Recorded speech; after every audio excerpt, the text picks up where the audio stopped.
messieurs, fidèles téléspectateurs Canal 7 Harmonie Télévision, bonsoir. Merci de vous savoir sans cesse nombreux à l'écoute de votre programme Harry Télé, qui est une plateforme d'échange, de communication et d'information autour des questions agro-pastorales. Le principe d'Harry Télé est le suivant: nous permettons à la télévision de se rapprocher de l'agriculture et à l'agriculture de venir à la télévision, comme tous les mardis de 19h15 à 20h30. Ce mardi n'étant pas spécial, mais à une thématique assez spéciale, avec pour thème le rôle de la pépinière en agriculture. Dans le deuxième arrêt, nous avons le documentaire qui montre comment est-ce que un de nos panélistes habituels à ce plateau a pratiqué ou a réalisé un exploit agricole en mettant un drain qui permet d'arroser soit les pépinières, soit les champs. Et ensuite, dans la rubrique Success Story, il revient à la charge pour nous témoigner que c'est un fait qui marche bien et fait à bâtir des matériaux locaux. Notez cependant que vous qui êtes à la maison, vous pouvez participer directement à l'émission en envoyant uniquement par SMS vos avis, vos questions, vos préoccupations, voire même vos contributions. Vous pouvez aussi débattre avec nous afin que nos différents invités ici présents se chargent de vous donner davantage des éclaircissements, voire des explications. Une légère transition, nous vous revenons pour le débat.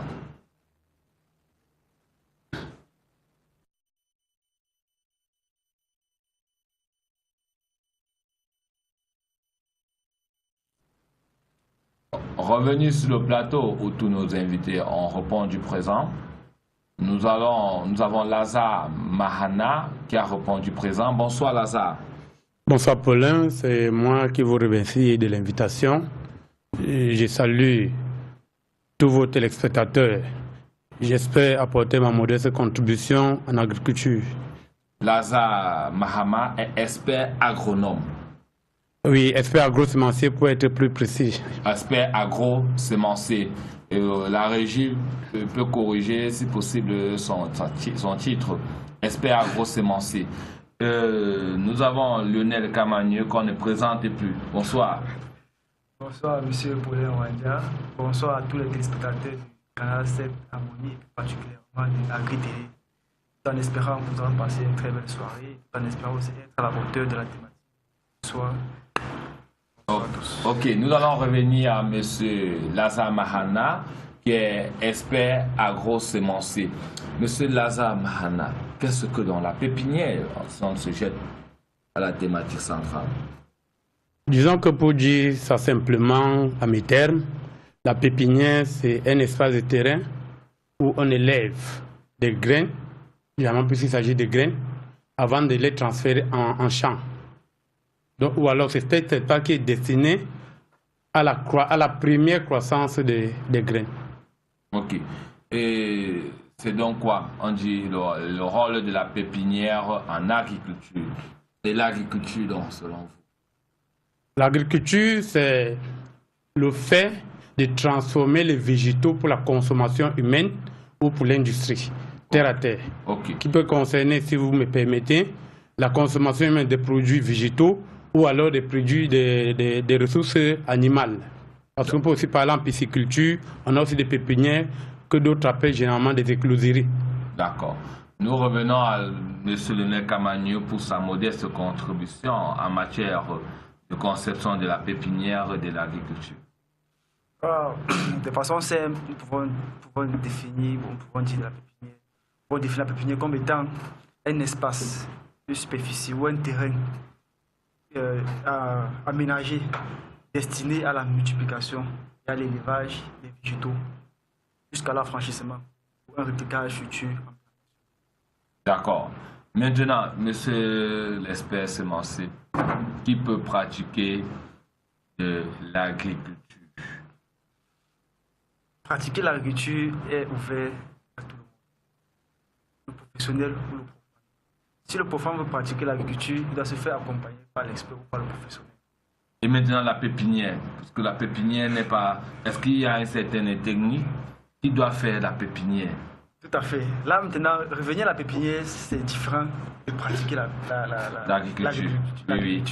Alors pour ce qui est de la pépinière, ça dit, si je dois, avant de si vous me permettez d'abord, avant d'aborder cette question, permettez que je puisse partager avec les téléspectateurs de Canal Agri-TV les propos d'un célèbre chercheur, Gilles Dominique, qui disait tantôt que la semence est le début de la chaîne alimentaire. Celui qui contrôle la semence contrôle la chaîne alimentaire et donc contrôle le peuple. Pour dire quoi? Pour dire que la semence, c'est quelque chose avec lequel on ne doit pas blaguer. Ça veut dire que pour parvenir à produire les semences, pour parvenir à mettre sur pied une pépinière, il faut savoir ce que l'on fait. Il faut maîtriser. Donc, le pépiniériste ou celui qui produit les plants doit être un professionnel. Il doit maîtriser, il doit connaître afin de mettre à la disposition des agriculteurs des plants de qualité et en quantité pour un rendement meilleur et une production de compétitivité. Maintenant, on revient à la question principale. Qui peut réaliser la pépinière? Celui qui peut réaliser une pépinière, c'est toute personne ayant subi ou reçu une formation. Un pépiniériste ou une formation en agriculture? Il y a des pépiniéristes. Ok. Je renvoie la question à Lazare Mahana. Monsieur Lazare, qui peut réaliser la pépinière? Ou qui doit réaliser la pépinière? Est-ce que c'est monsieur tout le monde ou c'est exclusivement le pépiniériste? Disons que l'agriculture d'une manière générale est un domaine très vaste. Et quand on parle d'un domaine très vaste, il faut toujours se dire qu'il y a des maillons. Et les maillons, ça traduit tout de suite au corps des métiers.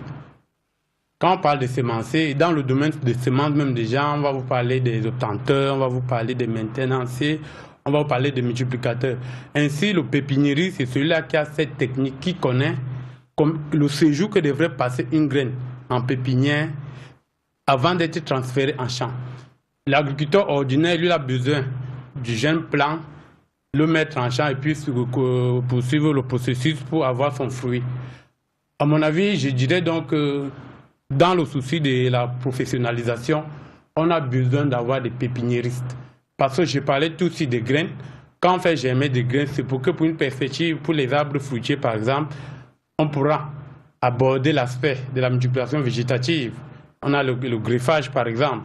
Il faut d'abord faire germer des grains et puis maintenant prélever des greffons par endroit pour pratiquer le greffage. Ça, c'est des techniques spécifiques qui ne sont pas données à n'importe qui. Maintenant, l'utilisateur final, qui est le paysan, viendra récupérer ces plants à l'âge adulte, je veux dire à l'âge de transfert pour le champ, pour mettre dans son espace. Comme pour dire que les pépiniéristes, ça existe. Maintenant, pour le cas de certaines cultures, comme des riz, ou je vais prendre une culture qui existe dans le nord Cameroun, qu'on appelle vraiment le mousquari, c'est un type de mil assez particulier, qui se cultive en saison sèche. On a toujours besoin d'une pépinière. À ce niveau, monsieur tout le monde peut faire la pépinière. Ok. Donc, si je comprends bien, M. Lazare Mahana vous dit que le pépiniériste doit faire la pépinière. Et dans le mousquari, tout le monde peut être pépiniériste. Le cas du mousquari, c'est une céréale comme le riz. Parce qu'on a le choix. Soit on peut faire un semis à la volée, soit on fait un semis par bouquet, soit on fait de la pépinière. Pour ce cas d'espèce, un peu comme la production de la tomate, on a toujours besoin d'une pépinière ou des cultures maraîchères, mais tout le monde peut s'essayer. Mais on a des pépinières assez spécialisées. Je vais prendre des cultures de rente, le cas du cacao ou des arbres fruitiers. Mais tout le monde ne peut pas s'exercer à ce métier. On a besoin des spécialistes. D'accord. Ok. Monsieur Le Nez, vous avez quelque chose à ajouter?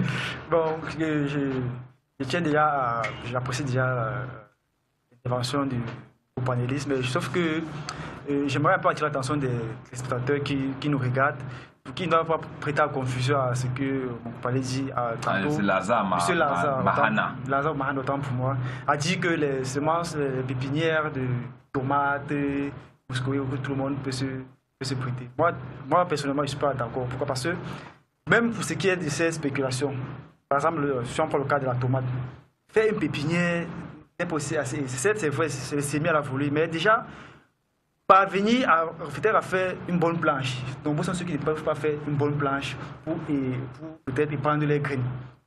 Et je pense que pour ma part, il serait préférable de laisser la place aux professionnels, aux experts de produire les plants. Les agriculteurs viendront tout simplement récupérer ces plants et les mettre en champ. Donc, j'attire l'attention des téléspectateurs, tous ceux qui nous regardent. Faites confiance aux professionnels. Rapprochez-vous pour obtenir des plants de qualité. Ok. Nous revenons toujours à M. Lionel Camanué, à qui nous allons laisser le témoin pour cette petite observation. Quelles sont donc les caractéristiques? Parce que tout le monde ne doit pas faire la pépinière. Comme vous le dites, laissez le soin aux experts. Lazare a aussi dit que pour la professionnalisation, les experts doivent s'y trouver. Maintenant, quelles sont les caractéristiques? Comment est-ce que doit être une pépinière? Ok, avant de répondre à cette question, il faut déjà savoir qu'il existe plusieurs types de pépinières. On peut avoir les pépinières commerciales ou les pépinières privées. Oui.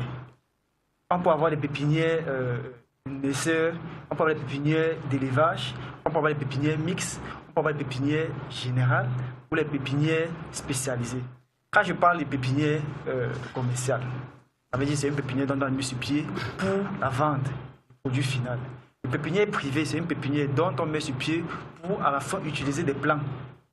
Une pépinière naisseur, c'est une pépinière tout simplement pour, peut-être comme M. Lara parlait tout à l'heure, des arbres fruitiers. Pour les pépinières naisseurs, on peut mettre les graines qui vont germer. Plus tard, un autre pépinier viendra récupérer les plants pour aller griffer. Là, c'est la pépinière d'élevage. On parle de pépinière mixte où on fait la naissance et l'élevage. On peut aussi avoir une pépinière générale, comme je disais tantôt, c'est une pépinière où on va trouver la production des plants de bananes, plantains, ananas, cacao, agrumes et bien d'autres. Alors qu'une pépinière spécialisée, c'est une pépinière dans laquelle on produit tout simplement des plants sur cette spéculation.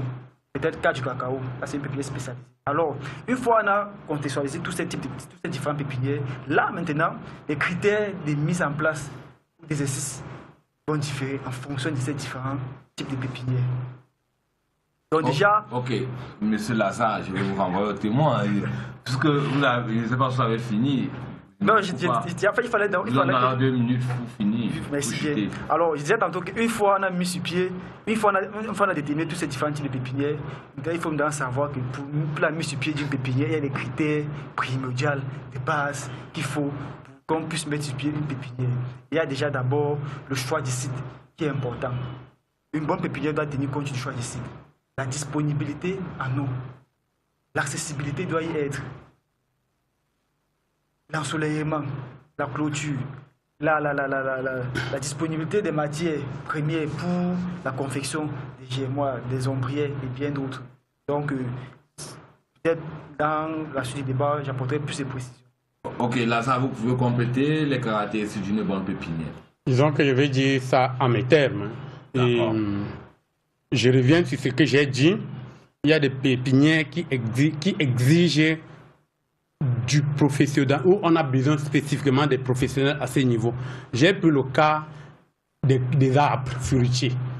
On passe aussi à ça les bananes, parce que généralement on fait les pifs, on a besoin d'un spécialiste. Pour des cultures de courte saison comme le riz ou la tomate, on va d'abord aller chercher un spécialiste qui viendra faire la pépinière à votre site, alors que vous savez que le rôle de la pépinière, en fait, c'est d'être sûr que le plant, comme en champ, c'est ce plant qui va pousser. Je voulais peut-être répondre à la thématique bien avant. Le rôle de la pépinière, fondamentalement, c'est quoi? C'est limiter au maximum les dépenses. Parce que généralement, quand vous faites des semis à la volée, ça prend 2 fois plus de semences que si vous avez fait passer les plants en pépinière avant de les mettre en champ. C'est de ça qu'il est question pour les cultures. On va venir au rôle de la pépinière, M. Lazare. D'accord.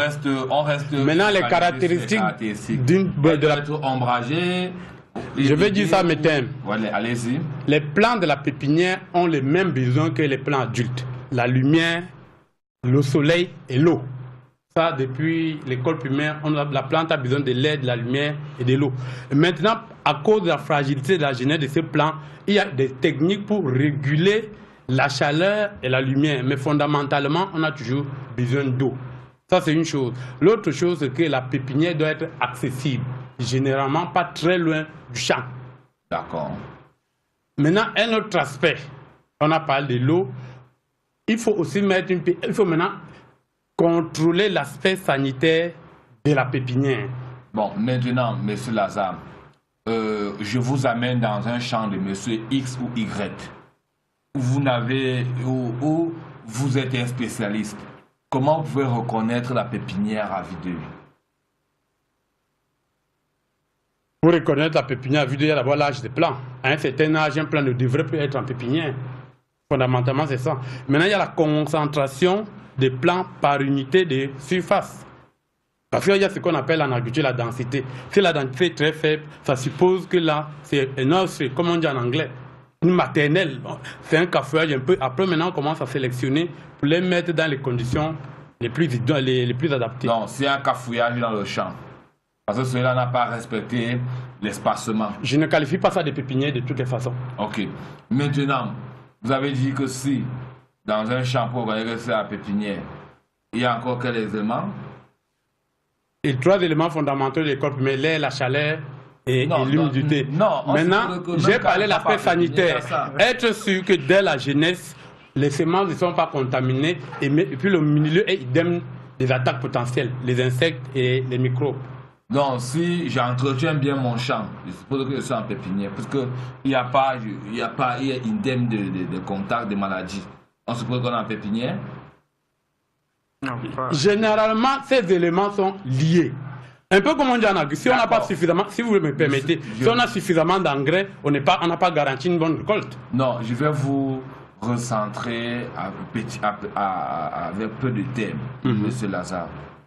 Comment vous pouvez dire à votre enfant que ce que tu vois devant toi, c'est une pépinière? Là, c'est un champ. La densité des semis. Densité des semis. En pépinière, c'est très touffu. En milieu, en plein champ, c'est assez spacieux. Il faut tenir compte du volume des racines. L'enfant de la maternelle, il voit la densité des semis. Si la personne n'a pas respecté l'itinéraire technique, quel autre critère il peut s'appuyer sur ça? Vous regardez, constatez. Si vous parlez d'un enfant de l'école primaire, il ne veut pas embrouiller son esprit, excusez-moi du terme embrouiller, il ne veut pas étouffer son esprit avec des détails. Si c'est serré, c'est la pépinière. Si c'est assez espacé, sur le champ. D'accord. On retient comme cela avec M. Lazare Mahana. Nous revenons à Lionel Kamagnu. Selon vous, comment est-ce que vous pouvez distinguer une pépinière d'un champ ordinaire? C'est très simple à distinguer une pépinière d'un champ ordinaire. Déjà, la différence entre une pépinière et un champ ordinaire, il y a déjà la surface. Vous allez voir, pour un champ ordinaire, on a une très grande superficie, avec des surfaces nutritionnelles différentes. Contrairement à une pépinière, on a une superficie réduite. On peut aussi déjà voir la présence d'une ombrière, qui nous fait comprendre que là, il s'agit d'une pépinière. La position. L'ombrière, c'est quoi? L'ombrière, c'est une sorte de toile qu'on met. De toiture ou de toile?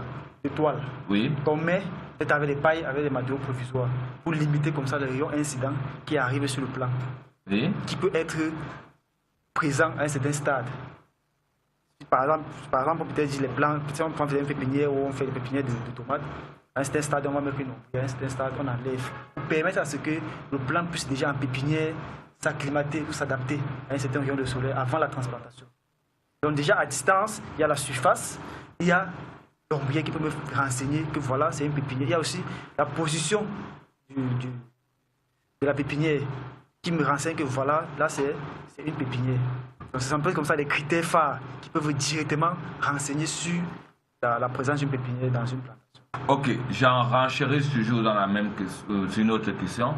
Est-ce qu'on pratique uniquement la pépinière, mais la pépinière concerne-t-elle toujours les plantes? Pas forcément. Mon co-panéliste, Lazare Mahana. Lazare Mahana l'a dit tout à l'heure qu'en pisciculture, on peut aussi parler de pépinière. Donc, quand on parle d'agriculture, on parle d'élevage et végétal. Oui. Ça veut dire que si on parle pépinière chez les plantes, on peut aussi parler pépinière chez les animaux. Ok. Monsieur Lazare, vous avez quelque chose à ajouter La culture concerne aussi uniquement les plantes. Non, je vais revenir un peu plus en avant. L'ombrière n'est pas une caractéristique fondamentale au sens propre d'une pépinière. Les pépinières de tomates, peut-être on a besoin de réguler la lumière, on fait une petite ombrière, on a besoin des ombrières peut-être pour les plantes de cacao. L'ombrière n'est pas absolue pour une pépinière de riz ou de muscadelle par exemple. On les fait dans les milieux ouverts. Donc, il ne faudrait pas qu'on pense que l'ombrière est fondamentale. C'est quelque chose d'important, mais ce n'est pas de fondamental. D'accord. Donc, ça veut dire qu'il y a des pépinières sans ombrière et les pépinières avec ombrière. C'est un lieu d'élevage. On élève... Non, je veux qu'on soit synthétique. Nos téléspectateurs n'ont pas fait d'agronomie. Ils ne savent pas, ils n'ont pas été à l'école d'agronomie. Ça veut dire que quoi? Ils peuvent retenir qu'on peut faire une pépinière avec ombrière ou une pépinière sans ombrière. En fonction des cultures, on a ces deux cas. En fonction des cultures, on a ces deux cas. C'est ce que je pense. D'accord. Nous allons passer à la question. Peut-on parler de pépinière en production animale? Vous avez dit oui. Existe-t-il plusieurs sortes et pour plusieurs types de pépinières? C'est la même question. C'est-à-dire que, comment il y a des pépinières avec ombrière et sans ombrière, est-ce qu'il existe une autre catégorie de pépinières? La pépinière, je m'excuse, la pépinière, c'est un espace destiné